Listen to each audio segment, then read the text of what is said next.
A woman came out from her home and noticed 3 elderly men with long white beards sitting in the front garden. She had no idea who they were. "I don't think I know you, but you must be hungry," she said. "Please come in and have some food." "Is the man of the house at home?" they inquired. "No," she replied. "He's on his way." "Then we are unable to come in," they said. When her husband returned home that evening, she told him what had happened.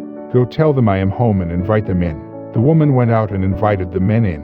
"We do not enter the house together," they responded. "Why is that?" she questioned. One of the old men said, pointing to one of his friends, "His name is Wealth." Then pointing to another, "He is Success, and I am Love." Then he said, "Now go in and discuss with your husband which one of us you want in your home." The woman walked inside and informed her husband of what was happening. Her husband was happy. "How nice," he said. "In that case, let us invite Wealth. Allow him to come and enrich our home." His wife was not convinced. "Why don't we invite Success?" From the other side of the home, their daughter-in-law was listening. She came in with her own idea. "Wouldn't it be better to invite Love? Then our home will be overflowing with love."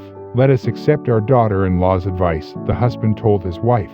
"Go out and invite Love to be our guest." The woman asked the 3 old guys, "Which of you is Love?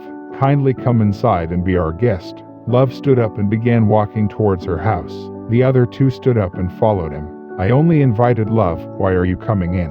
the lady asked. "If you had invited Wealth or Success, the other 2 of us would have stayed out," the old men said. "But since you invited Love, wherever he goes, we go with him." Moral of the story: there is wealth and success where there is love.